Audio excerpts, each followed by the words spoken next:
Hävettääkö? Hyvä. Kun tekee jotain uutta ja vierasta, niin kuin vaikka kuvaa itsestään tämmöisen videon, saattaa tuntea häpeää. Mutta jos haluaa saada jotain, jota ei ole ennen saanut, pitää tehdä jotain, mitä ei ole ennen tehnyt. Siksi, jos sua hävettää, voit ehkä onnitella itseäsi. On paljon mahdollista, että olet kasvun tiellä. Mutta tarkennetaan.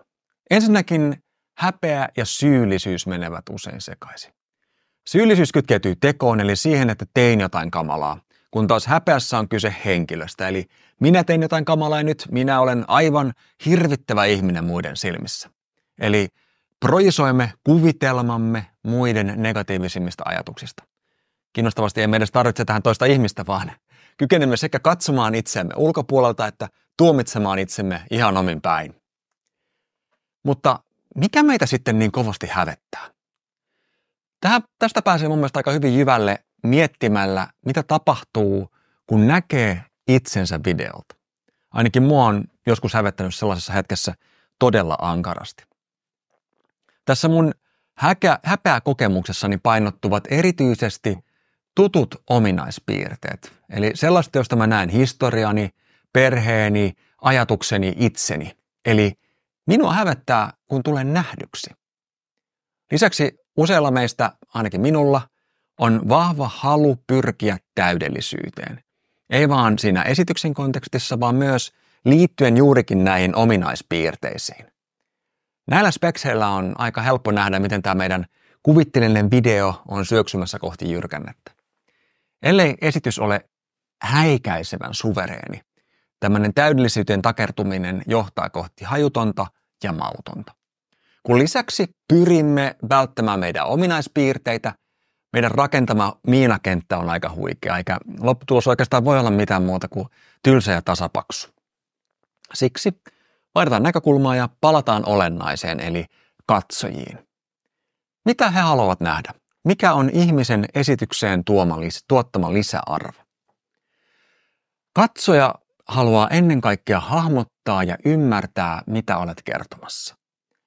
Ja jotta tämä tieto asettuisi viitekehykseen, hän haluaa tietää, mihin pyrit, mikä on sun näkökulma ja löytää samaistumispintaa siitä, mitä sinä ajattelet.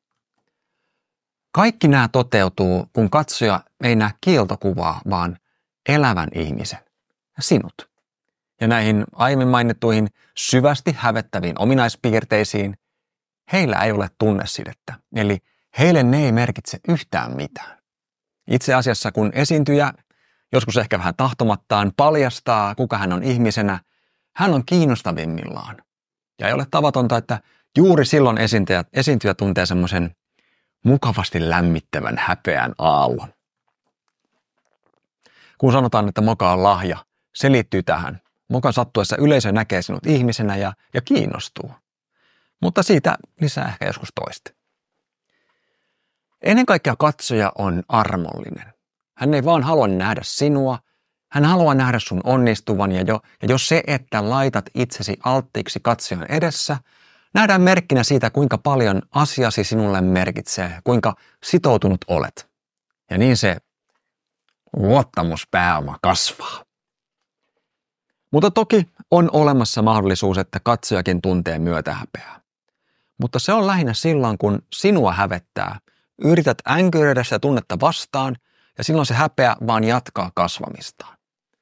Eikä tässä kohtaa tarkkaavainen kuulija huomaa, että mä en ole ratkaisemassa häpeääsi. Se, mitä yritän sanoa, on, että sillä sun tunteella ei ehkä ole kovinkaan paljon väliä. Enemmän on merkitystä sillä, miten siihen suhtaudut. Siksi ajatusleikkinä. Voitaisiko me vaan kokeilla myöntää, että joskus hävettää ja niin kuin kaikki tunteet, pyrkiä hyväksymään se. Ja ehkä silloin voi huomata, että se kevyt kukkea, häpeä ei sitten kuitenkaan ole mikään maailmaa kaatava asia. Sen sijaan voit ajatella, että ehkä se on merkki siitä, että olet joku tärkeän äärellä. Ja koska se liittyy myös siihen, että tämä on uutta, niin mitä useammin olet tämän häpeäkynnyksen ylittänyt, sen vähemmän hävettää. Ja sen mä voin tässä henkilökohtaisesti sinulle luvata. Se voi jopa muuttua hauskaksi. Lopuksi. Häpeän vähenemistä odotellessa voit käyttää mantrana yhden tuttuni lausahdusta. Häpeily on häpeilijöiden puuhaa. Muista hengittää.